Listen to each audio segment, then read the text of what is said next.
Hello friends, welcome to life easy. ಇವತ್ತಿನ easy recipe evening tea time snacks. ಈ snacks ನಾವು ಮಾಡ್ತಿರೋದು ಬೆಳಗ್ಗೆ ತಿಂಡಿ ಮಾಡಿದಾಗ ಉಳಿದೋಗಿರೋಂಥ ಉಪ್ಪಿಟ್ಟನ್ನು ಬಳಸ್ಕೊಂಡು ಟೀ ಟೈಮ್ ಸ್ನ್ಯಾಕ್ಸ್ ನಾವು ಮಾಡ್ಕೋಬೋದು.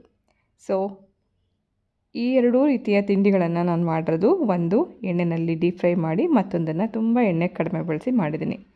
ಮೊದಲನೇದಾಗಿ ಬೆಳಗ್ಗೆ ಮಾಡಿರೋಂಥ ಉಪ್ಪಿಟ್ಟು ಇಲ್ಲಿ ಉಳಿದಿದೆ. ಇದರಲ್ಲಿರೋಂಥ ಮೆಣಸಿನ್ಕಾಯಿನೆಲ್ಲ ಸಪ್ರೇಟ್ ಮಾಡ್ಕೋತಾ ಇದ್ದೀನಿ.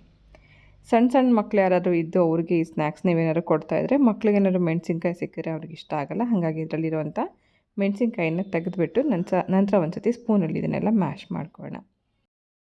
ತಣ್ಣಗಾದ ನಂತರ ಸ್ವಲ್ಪ ಗಡ್ಡೆ ಹಂಗಿರುತ್ತೆ. ಆನಂತರ ಇದನ್ನೆಲ್ಲ ಚೆನ್ನಾಗಿ ಮ್ಯಾಶ್ ಮಾಡಿಕೊಂಡು ಇದ್ರ ಜೊತೆಗೆ ಸುಮಾರೊಂದು 3 ಟೇಬಲ್ ಸ್ಪೂನಷ್ಟು ಅಕ್ಕಿ ಹಿಟ್ಟು ಹಾಕೋತಾ ಇದ್ದೀನಿ. ಹಾಗೆ 1 ಟೇಬಲ್ ಸ್ಪೂನಷ್ಟು ಮೈದಾ ಹಿಟ್ಟು ಹಾಕ್ಕೊಂಡಿದ್ದೀನಿ. ಮೈದಾ ಹಿಟ್ಟು ನಮಗಿದನ್ನು ಉಂಡೆ ಮಾಡಲಿಕ್ಕೆ ಅಥವಾ ಬೈಂಡಿಂಗಿಗೋಸ್ಕರ ಹೆಲ್ಪ್ ಮಾಡುತ್ತೆ. ಅಕ್ಕಿ ಹಿಟ್ಟು ಕ್ರಿಸ್ಪಿಯಾಗಿ ಮಾಡಲಿಕ್ಕೆ ಹೆಲ್ಪ್ ಮಾಡುತ್ತೆ. ಇದ್ರ ಜೊತೆಗೆ ಸ್ವಲ್ಪ ಅರಿಶಿನ, ಸ್ವಲ್ಪ ಅಚ್ಕಾರದ ಪುಡಿ, ಸ್ವಲ್ಪ ಕೊತ್ತಂಬರಿ ಸೊಪ್ಪು ಹಾಕೋಣ. ಖಾರಕ್ಕೋಸ್ಕರ ನಿಮ್ಗೆ ಎಷ್ಟು ಬೇಕು ಅಂತ ನೋಡಿಕೊಂಡು ನೀವು ಅಚ್ಕಾರದ ಪುಡಿ ಹೆಚ್ಚು ಕಡಿಮೆ ಮಾಡ್ಕೋಬೋದು. ಮತ್ತು ಇದನ್ನೆಲ್ಲ ಚೆನ್ನಾಗಿ ಮಿಕ್ಸ್ ಮಾಡ್ಕೊಳ್ಳೋಣ. ಇದರಲ್ಲಿ ತೇವದ ಅಂಶ ಕೂಡ ಇರುತ್ತೆ, ಎಣ್ಣೆ ಕೂಡ ಹಾಕಿರ್ತೀವಿ. ನಮ್ಗೆ ಇದಕ್ಕೆ ಮತ್ತೆ ನೀರೆಲ್ಲ ಏನೂ ಹಾಕ್ಕೋಬಾರ್ದು. ಹೀಗೇ ಕಲಸಿ ಈ ರೀತಿ ಗಟ್ಟಿಯಾಗಿ ಕಲಸಿ ರೆಡಿ ಮಾಡ್ಕೋಬೇಕು. ಇದರಿಂದ ನಾವು ಯಾವ ರೀತಿ ಬೇಕಾದರೂ ಸ್ನ್ಯಾಕ್ಸ್ ಮಾಡ್ಕೋಬೋದು.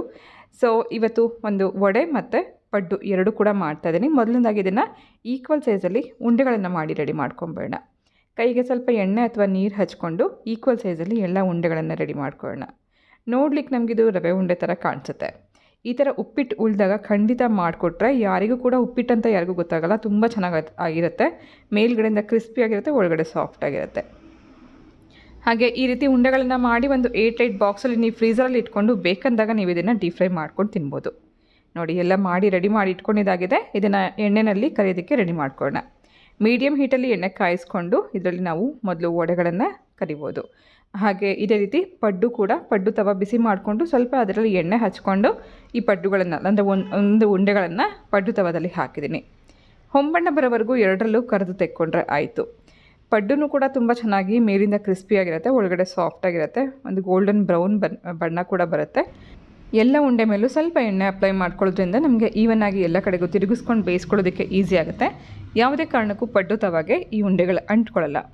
ನೋಡಿ ಎಷ್ಟು ಚೆನ್ನಾಗಿ ಒಂದು ಜಾಮೂನ್ ರೀತಿಯಲ್ಲಿ ಕಾಣಿಸ್ತಾ ಇದೆ. ಸೊ ಅದು ಬೇಯೋಷ್ಟರಲ್ಲಿ ನಾವು ಇನ್ನೊಂದು ಕಡೆ ವಡೆ ರೆಡಿ ಮಾಡ್ಕೊಂಬೇಡ. ಮೀಡಿಯಮ್ ಹೀಟಲ್ಲಿ ಎಣ್ಣೆ ಬಿಸಿ ಮಾಡ್ಕೊಂಡ ನಂತರ ನಾವು ಇದಕ್ಕೆ ವಡೆಗಳನ್ನು ತಟ್ಬಿಟ್ಟು ಹಾಕೋಬೋದು. ಮಧ್ಯದಲ್ಲಿ ಹೋಲ್ ಮಾಡಿ ಕೂಡ ಹಾಕೋಬೋದು ಅಥವಾ ವಡೆ ರೀತಿಯಲ್ಲಿ ತಟ್ಟಿ ಕೂಡ ಹಾಕೋಬೋದು. ಮೀಡಿಯಮ್ ಹೀಟಲ್ಲಿ ಇಟ್ಕೊಂಡು ಬೇಯಿಸ್ಕೊಂಡಾಗ ನಿಮಗೆ ಒಳಗಡೆವರೆಗೂ ಚೆನ್ನಾಗಿ ಬೇಯುತ್ತೆ, ಜೊತೆಗೆ ಮೇಲಿಂದ ಕ್ರಿಸ್ಪಿಯಾಗಿ ಕೂಡ ಆಗುತ್ತೆ. ನೋಡಿ, ಎರಡೂ ರೀತಿಯ ತಿಂಡಿಗಳನ್ನು ನಾವು ಲೆಫ್ಟ್ ಓವರ್ ಉಪ್ಪಿಟ್ಟಿಂದ ಮಾಡಿದ್ವಿ. ಗೋಲ್ಡನ್ ಬ್ರೌನ್ ಬಂದ ನಂತರ ನಾವು ತೆಗೆದು ಸರ್ವ್ ಮಾಡ್ಕೋಬೋದು. ಇದಕ್ಕೆ ಚಟ್ನಿ ಜೊತೆ ಕೂಡ ನೀವು ಸರ್ವ್ ಮಾಡ್ಬೋದು, ಅಥವಾ ಹಾಗೆ ಕೂಡ ತಿನ್ನೋಕ್ಕೂ ಚೆನ್ನಾಗಿರುತ್ತೆ, ಅಥವಾ ಸಾಸ್ ಜೊತೆ ಕೂಡ ನೀವು ಸರ್ವ್ ಮಾಡ್ಬೋದು. ಉಪ್ಪಿಟ್ಟು ಉಳಿದಾಗ ಖಂಡಿತ ನೀವು ಈ ರೆಸಿಪಿ ಟ್ರೈ ಮಾಡಿ, ಮಾಡಿದ ಮೇಲೆ ಹೇಗಿತ್ತು ಅಂತ ಕಮೆಂಟ್ ಮಾಡಿ ತಿಳಿಸಿ. ಮಳೆ ಬರುವಂಥ ಟೈಮಲ್ಲಿ ಟೀ ಜೊತೆಗೆ ಖಂಡಿತ ಬೆಳಗ್ಗೆ ಉಳಿದಿರೋಂಥ ಉಪ್ಪಿಟ್ಟಿಂದ ಈ ಸ್ನ್ಯಾಕ್ಸ್ನ ನೀವು ಮಾಡ್ಕೋಬೋದು 10 ನಿಮಿಷದಲ್ಲಿ.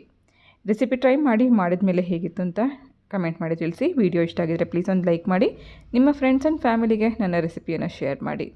ಇವತ್ತಿನ ಈ ರೆಸಿಪಿ ನಿಮ್ಮೆಲ್ಲರಿಗೂ ಇಷ್ಟ ಆಗಿದೆ ಅಂತ ಭಾವಿಸ್ತಾ ನಾನು ಹೊರಡ್ತಾ ಇದ್ದೀನಿ.